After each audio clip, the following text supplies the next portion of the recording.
इसी प्रकार से महाराज श्री के श्रीमुख से कथा प्रसंगों का निरंतर आनंद लेने के लिए पूज्य श्री के आधिकारिक YouTube चैनल को जरूर सब्सक्राइब करें और बेल आइकन को दबा दें।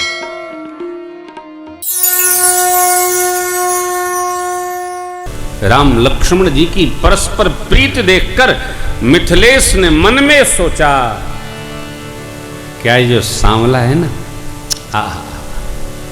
ऐसे सोचना चाहिए।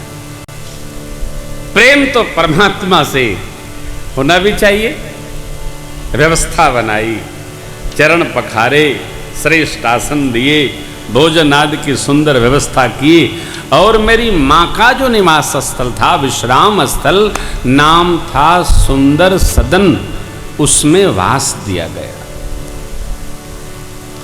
ऋषय संग रघुवंश मन करि भोजन विश्राम, बैठे प्रभु भाता सहित दिवस रहा भरी आम। 4 बजे का समय, बस सब लोग बैठे। गुरु जी ने सत्संग प्रारंभ कर दिया। सांझ का सत्संग का समय। लक्ष्मण जी सोच रहे हैं गुरु जी सत्संग न जाने कब तक करेंगे, थोड़ा आए हैं तो घूम फिर के देख लेते कहाँ कैसा है। अथवा तो जो श्रेष्ठ सेवक होता है ना, स्वामी की व्यवस्था के लिए अपने को स्वयं पहले घूम फिर कर व्यवस्थित कर लेता है। योग्य शिष्य गुरु जी सवेरे पूजा करेंगे तो फूल कहाँ मिलेगा, माला कहाँ मिलेगा, बेलपत्र कहाँ मिलेगा, तुलसी दल कहाँ मिलेगा, नर्मदेश्वर को स्नान कराने का गौ माता का दूध कहाँ मिलेगा, फल कहाँ मिलेगा, सब पहले रचना बना लेते। अब लक्ष्मण जी तो सेवक हैं सरकार के, शिष्य हैं विश्वामित्र बाबा के, तो सोच रहे हैं कथवे होई कि औरों कुछ होई। लक्ष्मण जी अनुज हैं, बोल नहीं सके, तब परमात्मा समझ गए। राम अनुज मन की गति जानी, भगत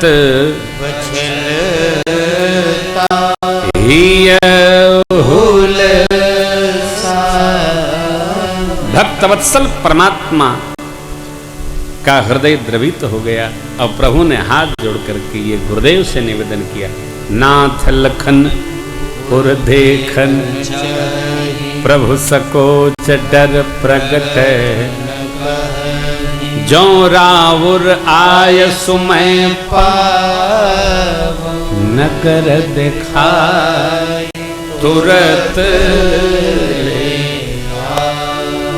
बात वही, प्रातः काल आप कहेंगे पुष्प लाओ, दल लाओ, कहाँ मिलेगा? थोड़ा पता कर लें, नगर दर्शन भी कर लें। देखिए, शिष्य का चिंतन अलग है, परंतु सदगुरु का चिंतन एकदम विलग होता है।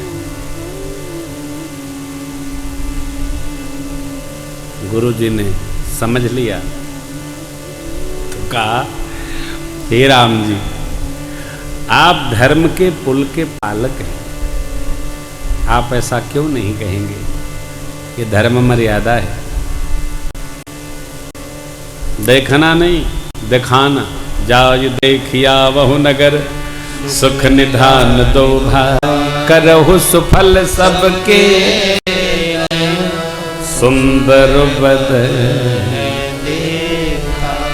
सबके नेत्रों को धन्यता प्रदान करिए आप दोनों भाई। जाइए, देखने का तो बहाना है ना। नगर भ्रमण की बड़ी महिमा है। जब यज्ञ होता है तो भगवान श्री सीताराम जी का, श्री राधे श्याम जी का, श्री हनुमान जी का स्वरूप बनाकर और सारे यज्ञ आयोजक लोग भगवान को पूरे नगर में भ्रमण कराते हैं। क्यों? अरे भाई, जो स्वरूप से शरीर से जा सकते हैं वो तो, जो अंगहीन हैं अथवा जो चल नहीं पा रहे हैं वो भी भगवान का दर्शन द्वार द्वार से देखें। बस तो यही भैया, मेरे परमात्मा चले चले। मुनिपद कमल बंदिदो भ्राता चले लोक लोचन बालक वृंद देखियति शोभा लगे संग लोचन। छोटे छोटे बालक लोग भगवान के साथ हो लिए नगर दर्शन कराने के लिए। भगवान को आना सुनकर के नगर में ऐसी सूचना व्याप्त हो गई मानो कोई सुखद दिव्य घटना घटने वाली। देख नगर भूप सो आए समाचार पूर्वासी न पाए। धाये धाम काम सब त्यागी धाये धाम काम सब त्यागी।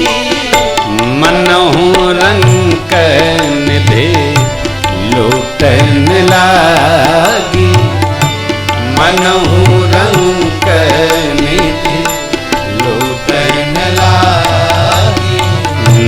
मनहु रंक निधि लूटन लागी। मनहु रंक निधि लूटन लागी। जो जैसा था वैसा दर्शन कर रहा है। बच्चे साथ में, बुजुर्ग लोग खड़े हो गए, युवान लोग चलने लगे और जो बहुएं बेटियां पर्दा नसीन भाव में रहती थीं वो झरोखों से देखने लगी। ये सखी ये कौन है हो? हा हा देखो ये कौन है? सुर नर मुनि कोई शरीर धारण किए हैं क्या? अरे भगवान ब्रह्मा के 4 गर्दन, शिव जी का विकट वेश, विष्णु भगवान की 4 भुजाएं। ऐसा स्वरूप तो न सुनने में आया न देखने में आया। एक एक अंग पर करोड़ों करोड़ों कामदेव ने उछावर समझिए। ऐसा कौन है सखी? इन स्वरूप को देखकर मोहित न हो। तीसरी सखी ने कहा, जानती हो मैंने सुना है अयोध्या के महाराज दशरथ जी के पुत्र हैं राम लक्ष्मण, इनकी मैया ये, इनकी मैया ये। सखियां आपस में महाराज देख लें प्रतिज्ञा भुलाई जाएंगे, सामने वाले से किशोरी जी का ब्याह कर देंगे। पांचवी ने कहा चुप कर, बहुत बोलती है। महाराज ने देखा है, स्वागत भी किया है, प्रतिज्ञा न छोड़ेंगे, राजा हैं, राजा हट का त्याग क्यों करेंगे? छठवीं सखी बोली, सखी भगवान ब्रह्मा ने यदि हम लोगों के भाग्य में पुण्य सम्हारा होगा तो निश्चित मानो ये सांवला वाला ही जानकी जी को प्राप्त होगा। क्यों? मेरा तो ये स्वार्थ है। यदि ऐसा संयोग बना तो बार बार किशोरी जी को पहुंचाने आएंगे, लेने आएंगे, दर्शन करके हम लोग भी धन्य धन्य हो जाएंगे। सातवीं सखी ने कहा, सखी ठीक कहती हो, इस विवाह में ही सबका भला है, परंतु असमंजस ये है कि शिव जी का इतना कठोर धनुष इनसे टूटेगा कैसे? आठवीं सखी ने कहा, सखी जिस भगवान ब्रह्मा ने धनुष बनाया, किशोरी जी को बनाया, उसी भगवान ब्रह्मा ने सांवले को बनाया। यही मिलेगा, धीरज धर। अरे इनके चरण की रज से शतानंद जी की मैया का उद्धार हो गया, अहल्या मां का। ताड़का का वध किए, सुबह हमारी। अरे क्या क्या कहती हो? ये तो कथाएं तो प्रचलित हो जाती हैं। कथा नाना प्रकार की कथा सा।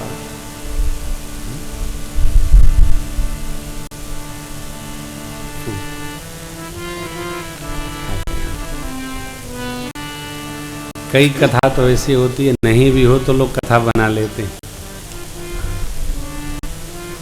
नाना प्रकार के लोग हैं, नाना प्रकार की कथा है।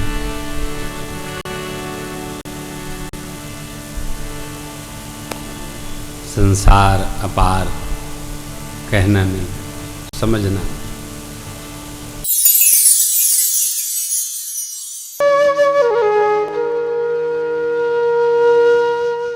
इसी तरह सुनते रहिए चैनल को सब्सक्राइब करिए, बेल आइकन को दबा दीजिए और पुण्य अर्जन के लिए अपनों में शेयर करिए।